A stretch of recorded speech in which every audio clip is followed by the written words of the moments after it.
Your hosts have earned a reputation as fierce and effective advocates inside and outside of the courtroom. Our partners are experienced trial attorneys who've been board certified in family law by the Texas Board of Legal Specialization.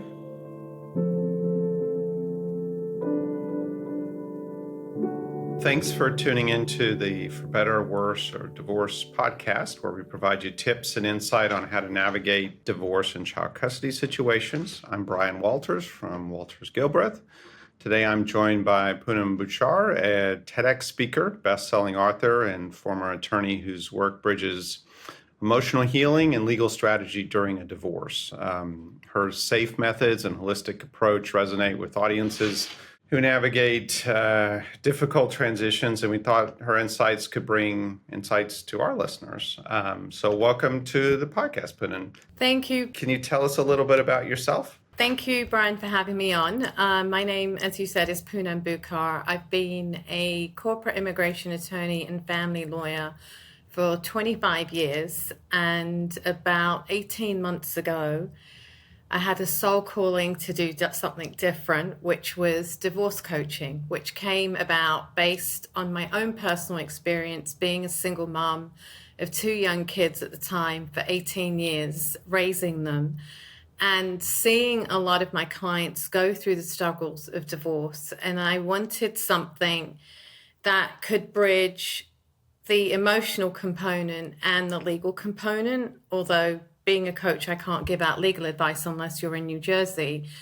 But just going through my own struggles, I realized there's a lot of nuances about divorce that get unspoken about, that people don't realize exist, that can actually contribute to the kinds of decisions you're making at that moment in time. Yeah, I agree. The emotional component to this is really important, and probably more important than any other part of it. And we as lawyers really don't get much training on that in law school, if any, and certainly not in the kind that would affect family law. So I think it's really, really important. So we'll have some links in the notes to your contact info and your writings, etc.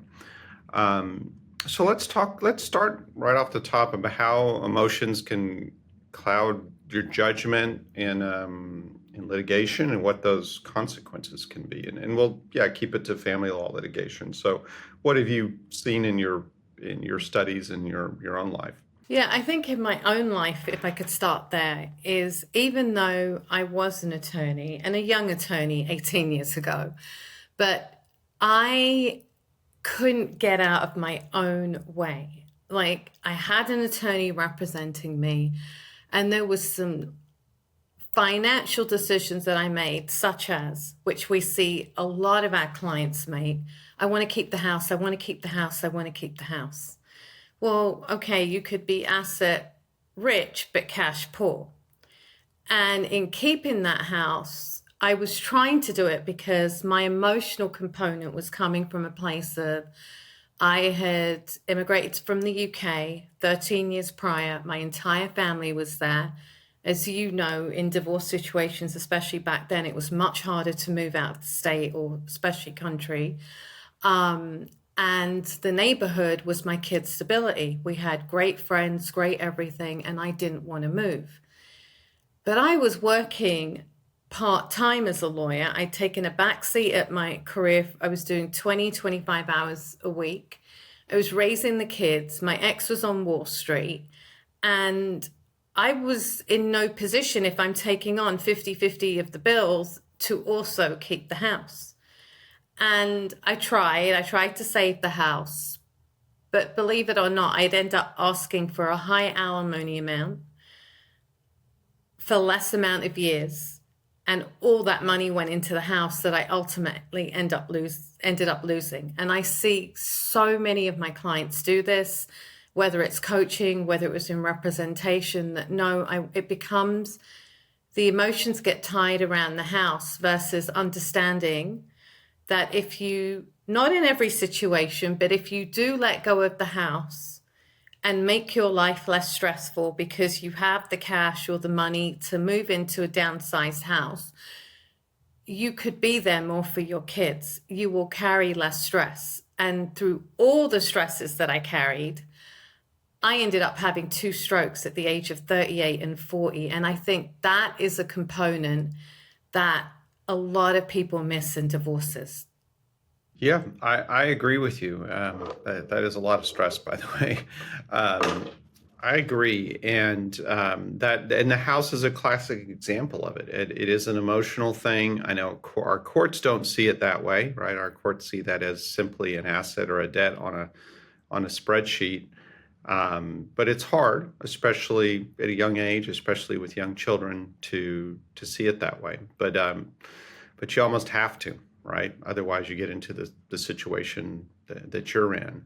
And that is, by the way, that is a classic example that I see as the asset rich, cash poor situation, or somebody wanting half of the retirement when they're in their 30s and they don't have a great deal of cash flow. That's probably not going to do them a lot of good. I mean, it may in 30 or 40 years, but by that point, they will have probably moved on a great deal from their life. And if I could just add one more thing, I think I was in a position because I was a lawyer, I could make up that difference very quickly.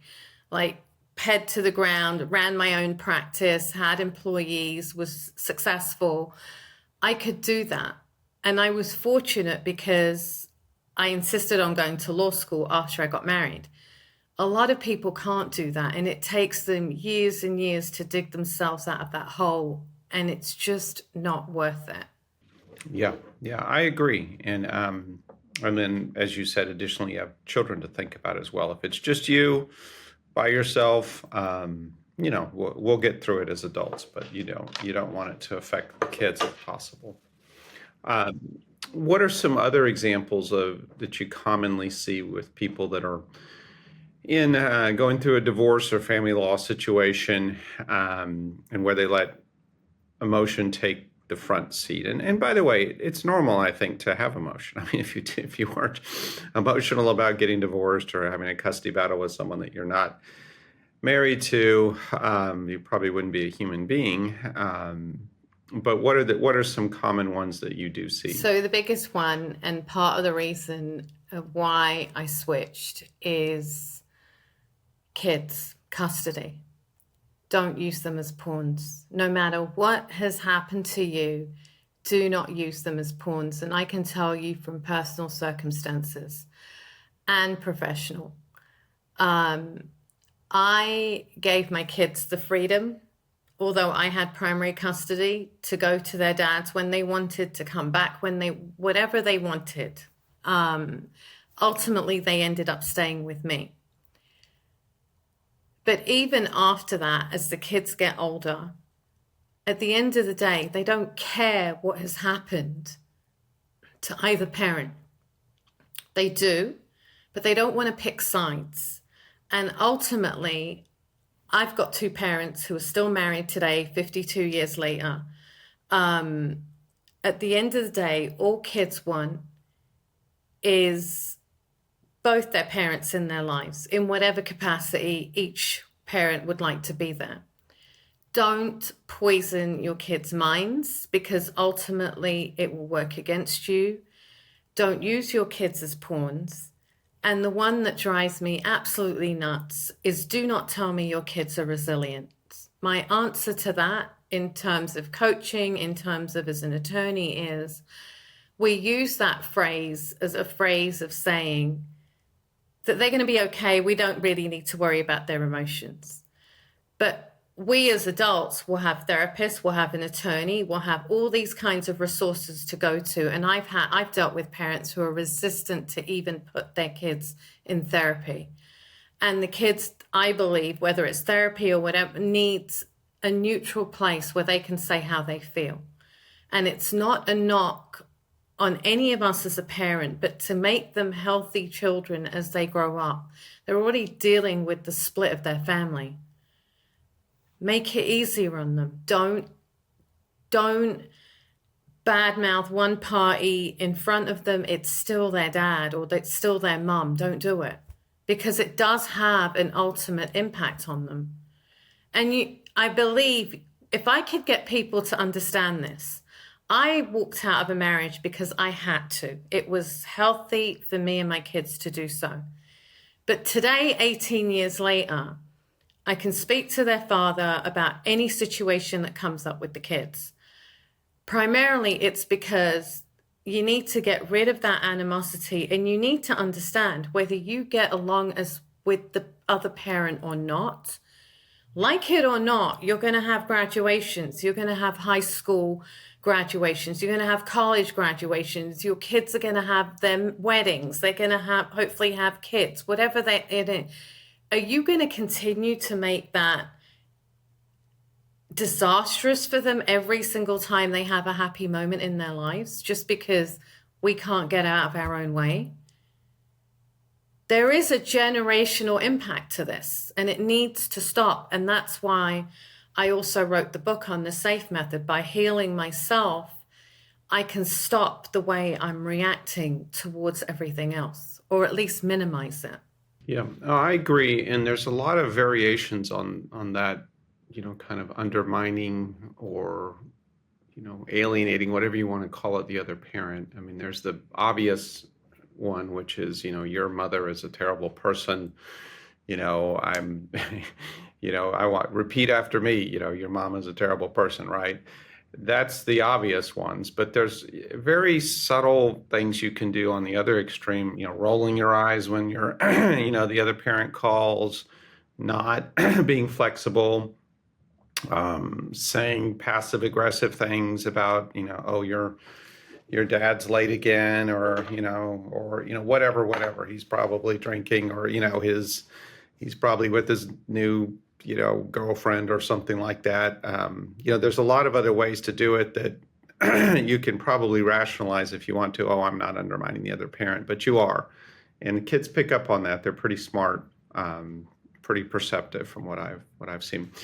Tell me a little bit about when you say your book and about the SAFE method. That's SAFE, of course. What does that mean? What does that stand for, and how would one use that? So I went through almost 4 decades of unresolved trauma from various things, which is probably why I ended up in the marriage that I did. But basically, after I had the strokes, I had this enlightening moment, as corny as it sounds, where I just felt a lot of peace and calm. And I realized that there was more to life than being angry, upset, and that there was a different way to live life. And I needed to discover it. And I did, through different spiritual practices, meditation, and various other things, journaling. And a lot of people had seen me in 2012, where I'd lost my house, everything. And by 2018, I'd merged with a medium-sized firm. I was traveling the world. I was paying for my kids' private schools, 50%, whatever it may be. And everyone would be like, how did you get from there to there so quickly? And I always said it was my mindset. And the mindset with the SAFE method is a place I go to for business, for personal. I do executive coaching as well, where S is stop. Stop and acknowledge your pain. Stop ignoring it. Stop pretending it doesn't exist. The only way is to stop and work through it and deal with what you're being triggered by. A is accept responsibility. And obviously I'm simplifying this, but I have a lot of things that go into it. But A is accept responsibility. Accept responsibility for how you got here. That doesn't mean you're to blame all the time, but there is some blame. None of us are 100% correct. Accept responsibility instead of being a victim. When you act like a victim, it's comfortable. You don't have to make a change. And I always say I should have won an Oscar for being the best victim out there. Stop. Just accept responsibility for how you got here. And there are times that it's not your fault, but just accept where you are and empower yourself and take control. being a victim is giving away control.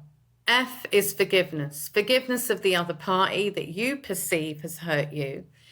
Humanize them and empathize with them. Perhaps they have their own traumas that they're dealing with that were unresolved too. And we're all flawed human beings.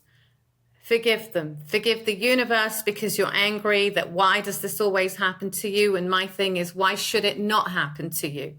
The amount of things that I've learned about myself and the lessons that I needed to learn have made me a better individual.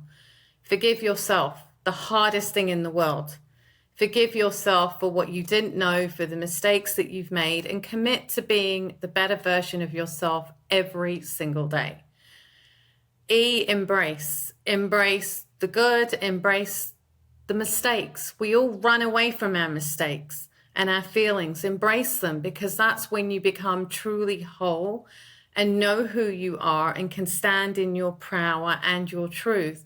And that's when you feel empowered to take control. And I've given a very oversimplification of what I do, but that is the emotional component. When you take control over the emotional component is when you can make sound legal decisions that you're asked to make. And that's when your legal fees also don't skyrocket. I'm sure, Brian, you've seen it. I've seen couples argue over, believe it or not, a dustpan and broom or the Ralph Lauren towels. It's never about those objects. It's about their emotions. Yeah, I took an email this morning literally about the pots and pans on a case.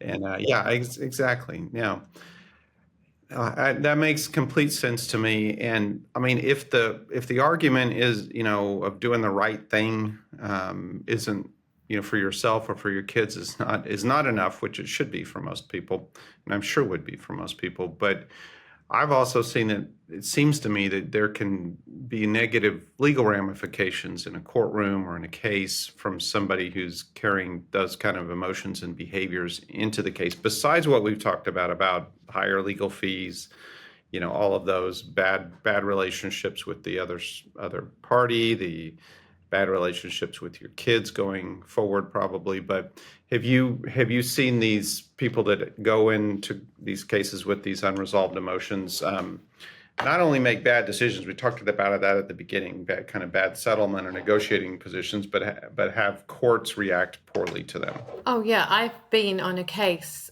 7 years post-divorce, and I was representing the husband, and the wife just kept switching attorneys and kept showing up to court for every single thing.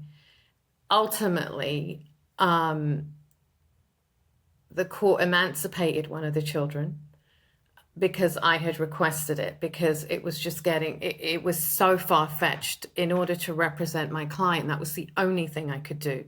And, and it did sever the relationship between the parent and the child, ultimately, between both parents and child. No child wants to keep getting called into court.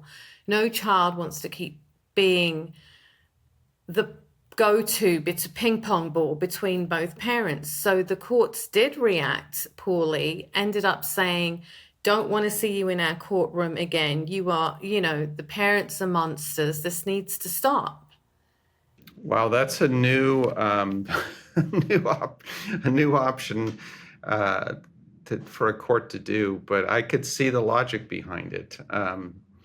I've never seen a court do that, but that's how bad that case must have been. But I mean, yeah, and what happened out of it? The kid had probably no relationship. None, with either and parent. the emancipation, actually, this was before there was a definition, at least in New Jersey, but the emancipation, believe it or not, happened. One of the parents was happy to pay for the child's master's degree, and the emancipation happened after the child was 18. The agreement said that they would pay for further education, but because of what was going on, the parent just had to stop paying. That was the only way to stop this. And yeah, it did sever the relationship between the parents and the child. Wow, that's incredible in a bad way. Okay. Well, I think went over a lot of the things. Again, there's a lot more information. We'll leave those links and that information in our links. I really do encourage clients to use a resource like yourself, especially if they're having a hard time with it, which everybody does to some extent, but some people more than others, and especially when their stakes are higher. So I think that's helpful for everybody. And so I appreciate you coming on with us. Thank you for That's all having we me. have time. You bet. That's all we have for today. If you're interested in reaching out to Poonam or myself or about purchasing her books or other information, we'll have links, as I mentioned, in the description in the podcast episode. I'm Brian Walters. Thanks for listening. For information about the topics covered in today's episode and more, you can visit our website at waltersgilbreth.com. Thanks for tuning in to today's episode of For Better, Worse, or Divorce, where we post new episodes every first and third Wednesday. Do you have a topic you want discussed or a question for our hosts? Email us at podcast@waltersgilbreth.com. Thanks for listening. Until next time.